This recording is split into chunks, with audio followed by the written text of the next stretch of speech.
कि गांव में बची हुई कृषि भूमि और गांव में गैर कानूनी जो अनाधिकृत कॉलोनियां हैं इनका पहले डेटा इकट्ठा करो।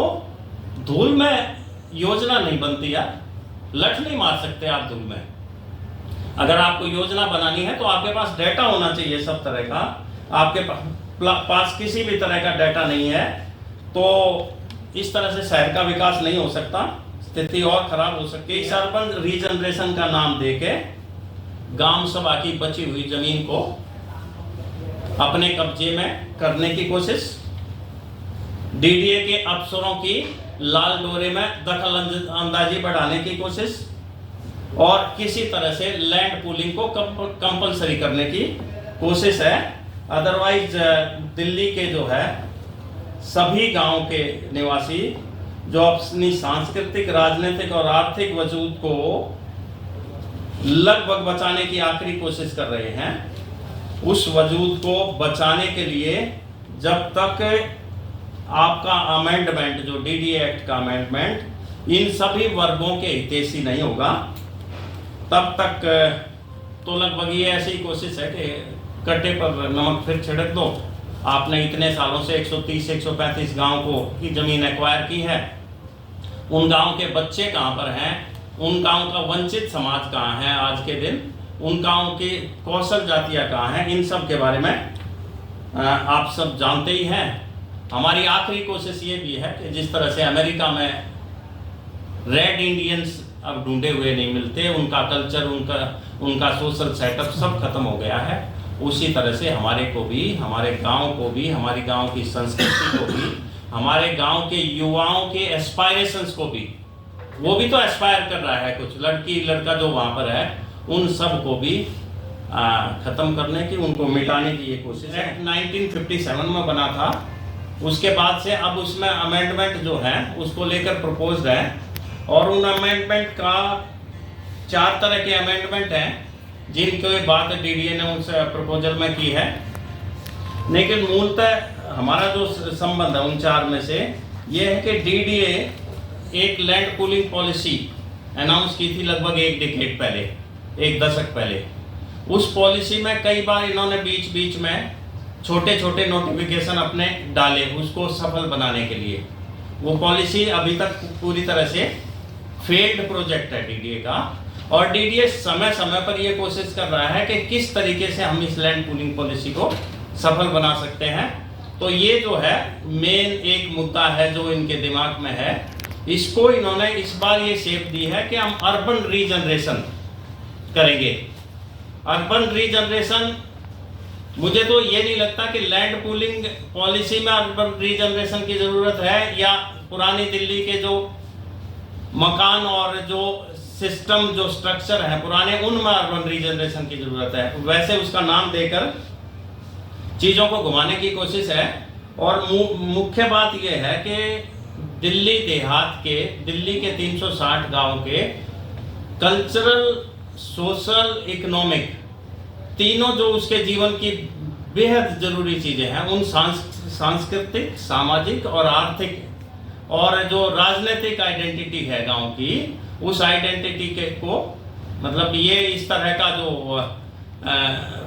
प्रपोजल है अमेंडमेंट का, ये उस आइडेंटिटी पर एक तरीके से it is a death knell on that, उस पर ये एक ताबूत पर कील की तरह से है। तो इसी संदर्भ में दिल्ली मूल ग्रामीण पंचायत में केवल किसान नहीं, गांव की कुशल जो स्किल्ड जो पॉपुलेशन है, जो अलग अलग जातियों की है वो, और गांव के मजदूर जिसमें वंचित समाज के लोग भी हैं, उन सब की संस्कृति को, उन सब के सामाजिक ताने बाने को, उन सब की अर्थव्यवस्था को बिना देखे, बिना सोचे समझे, बिना इस चीज का अंदाजा लगाए कि प्रत्येक गांव में गांव वाइज कितना एरिया आज के दिन इलीगल कॉलोनीज के अंडर है, बिना ये समझे कि दिल्ली के मूल किसी गांव की आज की जनसंख्या कितनी है। वो गांव की जो खूबसूरती है, गांव की जो सरलता है, गांव की जो मासूमियत है, गांव का जो ऑक्सीजन जोन है दिल्ली के बाहर, आउटर दिल्ली में, उसको तहस नहस करते हुए यदि कोई विकास शहर की भीड़ को ले जाकर वहां थोपना हो, या देश के किसी प्रकार के श्लम को और उसको वहां जाकर स्थापित करने की बात हो, तो ये दिल्ली का और विशेषकर दिल्ली देहात का विकास नहीं हो सकता। 24 तक जो बातें निकल कर आई, दिल्ली का अगर आपको सौंदर्यीकरण करना है, किसी तालाब का करना है, गांव को विकसित करना है, तो इन योजनाओं के माध्यम से वो तालाब जो हमारे पुरखों ने बनाए, वो तालाब जिसकी पाल हमारे पुरखों ने बांधी, वहां वृक्ष लगाए, आज आप उसको सौंदर्यीकरण के नाम पर आप कह रहे हो कि उसको टूरिज्म स्पॉट बनाएंगे।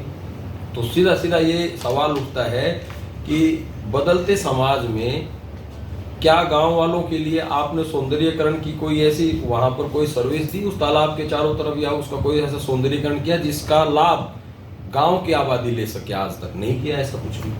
संरक्षित हमारे पुरखों ने हमने किया, और एक उस पे जो है वो टूरिज्म सपोर्ट आप बनाकर धन संचय का उसका इस्तेमाल करना चाहते हैं। और वो होगा क्या कि जो शहर की भीड़ है, जो उबाऊ भीड़ है, उस उबाऊ भीड़ को आप रिलैक्स जोन देने के लिए गांव के उस पुराने उस कल्चर को, जिसमें राजवीर सोलंकी सर ने अभी बात की, जो हमारा सांस्कृतिक सामाजिक आर्थिक जो ताना बाना है, उस कल्चर को आप एक एंजॉयमेंट की तरह एक इस्तेमाल प्रकार की पॉलिसी रहेगी। तो दूसरी तरफ जो हम कहते हैं कि किसान जिसके पास जमीन है, लैंड पूलिंग का जो अभी ये इस मार को जो झेल रहे हैं, साथ में भूमिहीन या भूमि हर जो खेती हर किसान के वो उसकी जो मजदूर की हम बात करते हैं। मेरा मानना ये है कि जिस प्रकार से जैसे पारस त्यागी जी ने बात की, म्यूटेशन की, दाखिल खारिज नहीं हो रहा है, तो आज मैं ये कहता हूं कि जो जिस प्रकार से वंश वृद्धि होती चली आई है परिवार की, यदि मेरे एक परदादा थे तो उस परदादा से फिर 4 दादा थे, 4 दादा से हमारे पिताजी अलग अलग, और इस तरह से हम 5 भाई हैं। तो वो जो जोत की जो भूमि थी वो इतने टुकड़ों में बंट चुकी है, वो रबड़ तो है नहीं, वो वही है टुकड़ा, भूमि का, जमीन का जो भी क्षेत्रफल है, वो इतने भागों में विभाजित हो चुकी है कि उसका मालिकाना हक होने के बावजूद भी उसमें कोई बहुत बड़ा संचय हमारे लिए नहीं है। जो दूसरे हमारे भाई बंधु हैं 36 बिरादरी के, उनके लिए वो समस्या है। जो ग्राम सभा की जो जमीन है, ये सुझाव तो निकल के कॉमनली आ रहा है कि वो ग्राम सभा की जो जमीन है, सरकार उसको, जैसे वत्स साहब ने कहा, गिद्ध दृष्टि से ना देखा। गांव की जमीन लेकर शहर बसाता जा रहा है, और गांव एक सीमित दायरे में, लाल डोरे के अंदर सीमित कर दिए गए हैं। उनका गला घोट दिया गया है, उनके आने जाने के रास्ते भी बंद कर दिए गए। शहरीकृत जितने भी गांव जब डीडी ने घोषित किए, उन गांव की स्थिति आज स्लम से भी खराब है। वहां के जो स्किल इंडिया, हमारे प्रधानमंत्री जी ने भी स्किल इंडिया मूवमेंट चला रखी है, 5 साल हो गए हैं, और वो स्किल इंडिया के लिए बार बार ये प्रयास सरकार करती है कि स्किल इंडिया में युवा आगे आए और उनको स्किल किया जा सके, ताकि हमारी जो बेरोजगारी की भी समस्या दूर हो। लेकिन हमारे जो 360 गांव में पहले से ही स्किल्ड लोग थे, जो खेती और किसानी से जुड़े हुए लोग थे, जैसे कि लोहार, सुनार, कुम्हार, और इस तरह की बहुत सारी हमारी 36 बिरादरी में जो कि खेती और किसानी से जुड़े हुए थे, वो भूमिहीन जिनको हम कहते हैं, खेती हर मजदूर जो लोग थे। जब डीडीए ने जो एक्वायर जमीन की तो उनके हितों का ध्यान नहीं रखा। किसान को तो जो भी उन्होंने जैसे तैसे जो मुआवजा दिया, लेकिन उनके हितों का कोई ध्यान नहीं रखा कि ये लोग कहाँ जाएंगे। ये अब क्योंकि खेती पर ही वो आधारित थे, उनका जीवन यापन, उनका परिवार उससे चलता था।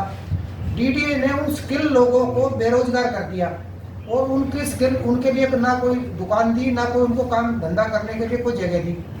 तो वो हमारा जो समाज था 36 बिरादरी का, जो खेती हर मजदूर थे, वो स्किल्ड थे, वो अपने काम में माहिर थे, वो सब बेरोजगार, वो मतलब स्किल्ड होने के बावजूद भी वो अपने घर बिठा दिए गए, और आज वो कोई सब्जी बेच रहा है, कोई कुछ कर रहा है, कोई रेडी लगा रहा है। ये इतनी दयनीय स्थिति में आ गए।